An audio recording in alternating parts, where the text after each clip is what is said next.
marhaba bikoum. Soyez les bienvenus, ça fait toujours un plaisir de vous retrouver dans nos émissions de décryptage d'Algérie Part. Vous êtes très nombreux à suivre ces émissions et vous avez bien raison. Vous avez raison parce que nous abordons que des sujets concrets, directs, des sujets très pratiques et qui ont un impact direct sur la vie de tous les Algériens et les Algériennes.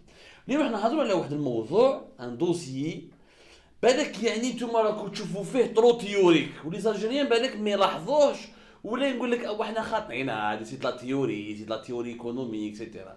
حنا اليوم راح نبسطوا لكم الامور ونقول لكم باللي يا جماعه لازم توجدوا لوحديكم لانه على جال النظام الجزائري وعلى جال عدم المسؤوليه تاع السلطه الجزائريه وعدم وجود كفاءات في السلطه في الجزائر راح نعيشوا من 2021 jusqu'à 2025 la plus peut-être la plus presque sûre, après l'économie n'est pas une science exacte, on va en parler maintenant, la plus grosse dépression économique de l'Algérie. La plus grosse dépression économique de l'histoire de l'Algérie, elle la fin 2020 jusqu'à 2024, voire début 2025, c'est-à-dire jusqu'à la fin du mandat de l'actuel président Abdelmadjid Tebboune. Alors, on s'explique. L'Algérie, Lyon, nous avons ce qu'on appelle le PIB. Chaque pays a le PIB. Le PIB, c'est le produit intérieur brut. Le produit intérieur brut, c'est ce qu'on appelle toute la richesse nationale qui est produite dans un pays. Toute la production du bien, des services, toute la production des richesses dans un pays. Le PIB, produit intérieur brut. Le produit intérieur brut, c'est l'indicateur le plus important qui est utilisé par les économistes et dans toutes les institutions mondiales et dans tous les banques pour mesurer la richesse et le développement économique d'un pays. Quand un pays il est développé économiquement, il est riche. Il n'y a pas de pays développé qui n'est pas riche. Le développement et la richesse, ils me kiff. Plus un pays est développé, plus le PIB est tala. Parce que pour qu'il soit développé, il faut qu'il crée beaucoup de richesses. Et pour créer des richesses, il faut une production de biens et de services qui doit se mesurer en plusieurs milliards de dollars. En Algérie, le PIB Tana, quand fait 2013, 2018, 173 milliards de dollars. Voilà. En 2019, c'est 169 milliards de dollars. En 2019, la crise politique, le Hadal Khamisa, le Hirak, Gaï Saleh a le pouvoir, Gaï Saleh mat, l'intikabat riasiya de décembre 2019. Donc il y a eu tellement d'événements politiques durant l'année 2019, ça a causé naturellement la chute du PIB algérien, de 173 milliards de dollars en 2018 à 169 milliards de dollars en 2019. Mais à cause du coronavirus Covid-19, à cause de la pandémie, à cause de la paralysie de l'économie mondiale, et à cause des problèmes politiques, de l'instabilité du pays, mais à cause aussi des mauvaises décisions et de la mauvaise gouvernance du régime algérien, on va perdre énormément d'argent. On va perdre combien? Et le PIB de l'Algérie, entre 2018 et 2019, 73 milliards de dollars, 169 milliards de dollars, en 2020, le PIB algérien va connaître une chute historique de plus de 23%. Entre 20 et 23%. C'est-à-dire que nous allons perdre plus de 40 milliards de dollars. C'est-à-dire 173 milliards de dollars, 40 milliards de dollars. Déjà, 173 milliards de dollars pour arriver à 169 milliards de dollars. Si en 2019, nous avons perdu l'équivalent de 4 milliards de dollars, en 2020, nous allons perdre l'équivalent de 40 milliards de dollars. Ce qui est une catastrophe. C'est un bilan financier catastrophique. Pourquoi? Parce que l'Algérie, comme nous sommes un pays totalement dépendant du pétrole, le PIB algérien, officiellement, on va dire quoi, les statistiques officielles qui sont totalement fausses, ça c'est un gros problème, ça empêche le développement du pays, de ne pas avoir des chiffres officiels et des statistiques officielles fiables et fondées sur l'économie du pays. Le pétrole représente entre 21 et 25% du PIB algérien. Et de toute la richesse nationale, c'est le pétrole et le gaz qui représentent 21 et 25%.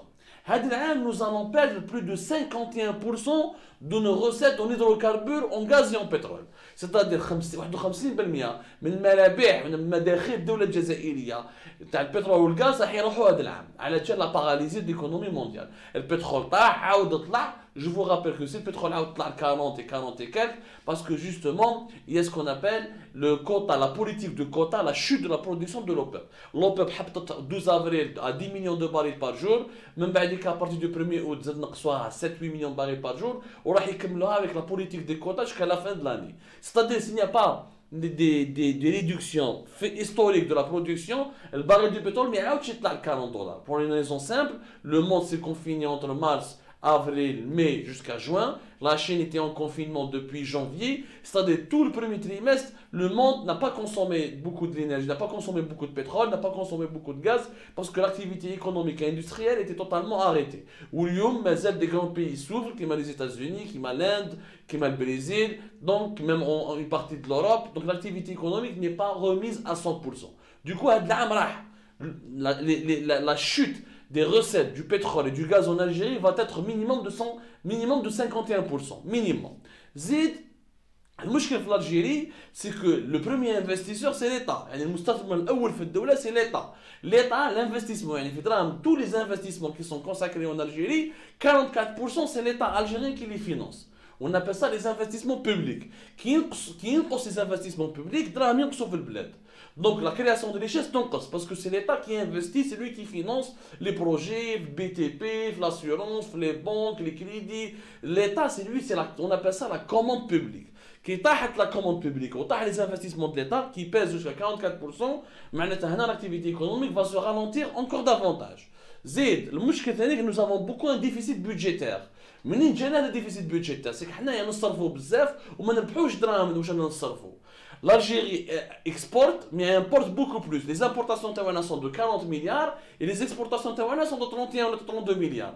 هذا العام اللي فات هذا العام les exportations تاعنا ne vont même pas dépasser les 20 milliards mais on va importer entre 35 et 40 milliards de dollars. Donc la différence on appelle ça un déficit. يعني انت تصرف كثر من اللي تدخل تاكل كثر من اللي تخدم. هذا البروبليم تاع الجيري هذا الديفيسيت زيد كي الدوله الجزائريه تصرف بزاف عندنا بلو براتيكمون بريسك 3 مليون دو فونكسيونير لا لوا دو فينانس اللي شفتوها يديروها في 2020 حبوا ينقصوا في البيدجي فونكسيونمون ما قدروش ليتا الجيريان كونسوم ليكيفالون دو 60 مليار دو دولار par an pour son fonctionnement, pour ses dépenses, etc. C'est une véritable machine qui consomme beaucoup d'argent. Or nous ne gagnons pas beaucoup d'argent. هذا الدراهم هذول نصرفوا فيهم ماناش نجيبوا فيهم. Du coup Là, on va rentrer dans ce qu'on appelle une récession. Mais malheureusement, c'est quoi la différence entre la dépression et la récession? La récession, en France, on est en récession. Les États-Unis, on est en récession. La Turquie, le Brésil, la Russie, tout le monde entier sera en récession cette année. Mais la récession, elle doit durer 6 mois, une année. Si la récession dure au-delà de 11 mois, les experts en économie, le cas de la récession dure plus de 11 mois, on est dans une situation de dépression. Le problème, c'est qu'on est dans la dépression. Parce que si on perd 40 milliards, maintenant le PIB est 173, nous 40 milliards, la richesse nationale de l'Algérie ne va pas dépasser les 133 milliards. Le problème, c'est que tu sortir de la récession. Tu dois rattraper ce que tu as perdu. Tu dois créer la richesse que tu as perdue auparavant. C'est ce que va faire la France, l'Allemagne, les États-Unis, les pays émergents. Ils vont l'année prochaine faire un plan de relance économique au cours de l'année 2021. Ils doivent rattraper ce qu'ils ont perdu en 2020. Et le problème à l'Algérie, c'est que l'Algérie, ce qu'elle a perdu pendant l'année 2020, de les 40 milliards de dollars, il nous faudra 5 ans pour les rattraper. Parce que nous n'avons pas une croissance économique.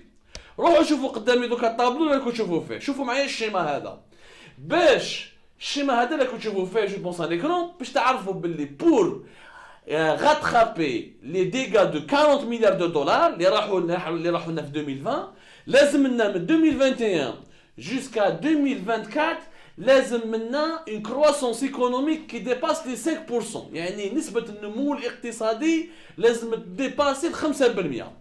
بصح نتايا باش تخرج باش ديباسي 5% لازم من 2021 jusqu'au 2024 دير 5%. اور حنايا نو نافون جامي في 5% قبل كورونا ما درناهاش. لازم تعرفوا شوفوا معايا الشيما. Je pense que راكم تشوفوا فيه. Depuis l'année 2004, depuis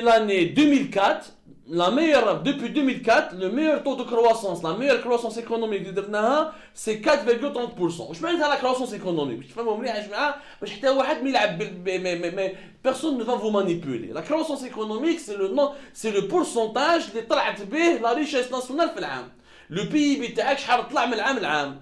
إذا طلع ب 2%, 3%, 4%, les pays émergents اللي عندهم 5% entre 5% à 7%. Les pays riches ما عندهمش beaucoup de taux de croissance mais ils ont beaucoup de richesse. يعني ils sont riches depuis très longtemps. Donc c'est pour ça عندهم 2-3%. Mais les pays émergents qui sont en train de devenir des pays riches عندهم بين 5 et 7%. حنايا nous n'avons jamais dépassé 5% depuis 2004. 2006 راه شوفوا 2006 nous avons 1,70%. 2007 3,40%. 2008 2,40%. 2010 3,60%. Les dernières années 2014 3,80. 2015 3,70. 2016 3,20. 2017 1,3% uniquement. 2018 1,40%. وفي 2019 درنا 0, même pas 1%. على جال المشاكل السياسية وهذا العودة الخامسة وهذا الحراك وهذا القايد صالح هذه الدولة العسكرية والدولة المدنية يعني عدم الاستقرار السياسي نسبة النمو الاقتصادي ما ديباساتش 1% في 2019 donc nous n'avons jamais dépassé pratiquement durant les 10 dernières années nous n'avons jamais dépassé les 5% يعني واش ما درناش في 10 سنين لازم نديروه دوك في 5 سنين بصح انت باش دير كرواسونس ايكونوميك لازم لك سي كوا منين تجي البي بي تاعك لا ريشيس ناسيونال تاعك منين تجي دو سكون ابل la création la production de biens l'industrie les pays qui sont riches c'est des pays qui ont une industrie qui produisent beaucoup on peut faire rentrer de l'argent pour les services mais la production de biens c'est la plus importante dans l'économie il y a une règle les pays qui ont une très bonne production de biens on appelle ça les biens manufacturiers معناتها عندك des usines etc مصانع تخدم بهم تخرج من la récession mais les pays qui n'ont pas une bonne industrie ou une très bonne industrie يقعدوا بزاف باش يخرجوا من la récession حنا المشكل تاعنا راهو هنا حنا رسميا كي تشوف الاحصائيات الرسميه واش يقول لك باش تشوفوا المعلومات كيفاش النظام الجزائري يتلاعب بالارقام بايزون تبون يقول لك الفلاحه راه يجيب لنا 24 مليار دولار سكي داير فو الفلاحه يا جماعه نو ريبريزونت ابان 12% du PIB algérien يعني 12% من كاع الثروات اللي نديروها في الجزائر هي تجي من الفلاحه هذه الاولى الفلاحه ميم با 10% من الناس اللي يخدموا في الجزائر يخدموا في الفلاحه ابان 10% des employés ou des travailleurs en Algérie travaillent dans l'agriculture donc elle pèse uniquement 12% du PIB rien à voir avec les hydrocarbures qui pèsent plus de 21% presque 25% par contre كي تروح تشوف l'industrie الاحصائيات الرسميه واش يقول لك النظام الجزائري يقول لك هنايا الاندستري الصناعه في بلادي elle représente 30% jusqu'à 39% يعني حسب الاحصائيات الرسميه شوفوا الكذب كيفاش يقول لك 39% قريب 40% من لو بي بي الجيريان يجي من الاندستري واش من الاندستري عندك انت باش دير بها 40% اسكو دير طوماطيش دير طوماطيش في البواطه سا سي اون اندستري تنفخ البنوات سا سي اون اندستري يا جماعه هذه احصائيات تاع الكذب لو كان عندك 40% من البي بي تاعك يجي من الاندستري pourquoi tu importes plus de 40 milliards de dollars فهمنا pourquoi tu importes 40 milliards de dollars c'est que tu es capable tu es une puissance نعطيكم باش تعرفوا la comparaison كي نروحوا par exemple la Turquie par exemple la Turquie elle-même l'industrie c'est à peine 30% la Turquie qui est une puissance émergente يعني ماشي n'importe quoi معناتها حبوا يقولوا لنا باللي l'Algérie elle a une industrie beaucoup plus développée que la Turquie ce qui n'a aucun sens le Brésil la Turquie c'est le 19e puissance économique elle fait partie des 20 pays les plus riches au monde le Brésil l'industrie تاعو c'est même pas 19% du PIB du produit intérieur brut معناتها l'Algérie l'industrie تاعها كبيره تاع البرازيل هذه ما عندهاش معنى يعني الإحصائيات الرسمية إحصائيات مبنية على الكذب إحصائيات لا علاقة لها مع الحقيقة et c'est ça le problème يا جماعة en Algérie c'est ça le gros problème c'est quand on arrive encore une fois on ne peut pas fonder une politique économique avec le mensonge. Or, malheureusement, l'Algérie utilise le mensonge. Ce que le Brésil et la Turquie n'ont pas fait, l'Algérie va le faire. La réalité, c'est quoi? C'est que sur le terrain, la part de l'industrie dans la création des richesses nationales, elle ne dépasse pas les 5%. C'est pour ça que nous sommes un pays sous-développé. Parce que si nous étions un pays industrialisé, et même l'agriculture ne peut pas représenter 12%. Parce que si elle représentait 12% de la création de la richesse nationale, pourquoi nous importons 10 milliards de dollars de produits agroalimentaires? Le Maroc est un exportateur de produits agricoles, l'agriculture elle représente 12%. Qu'est-ce que le Maroc il est exportateur de produits agricoles, l'agriculture représente 12% de son produit intérieur brut, et l'Algérie, qui est un importateur de produits agricoles, son agriculture représente 12% de son produit intérieur brut. هنا تشوفوا الارقام الرسميه ارقام تاع الخروطو ما عندها حتى معنى. ما عندها حتى معنى. انت ما تقدرش تطور اقتصاد وتطور بلاد بهذه العقليه. سي اليوم في لا تركي l'industrie elle est à peine de 30%, ما تقدرش انت في l'Algérie تكون à 40%. Si اليوم في البرازيل l'industrie elle est à peine de 20%, ما تقدرش تكون عندك انت de 40%. Donc هنا il y a des mensonges. Il faudrait donc رانا داخلين في الخمس سنين جايين à cause des mensonges, à cause de la mauvaise gouvernance, à cause de cette dépendance totale vis-à-vis des hydrocarbures et de l'échec du régime algérien à créer un État qui est structuré, un État qui est diversifié, un État qui a d'autres secteurs économiques, رانا رايحين نعيشوا 5 سنين de dépression économique parce que malheureusement, nous ne savons pas créer des richesses. Le jour où nous saurons créer des richesses, nous pourrons ce jour-là s'en sortir face aux crises financières et espérer devenir un pays développé. Pour le moment, nous distribuons des richesses que nous ne créons pas. Alors, le gaz ou le pétrole. Le gaz ou le pétrole, on va devenir encore plus pauvre que le Maroc, que le Soudan et que pas mal de pays en Afrique. Préparez-vous, les 5 premières années seront très difficiles. Espérons que le changement va vraiment se produire.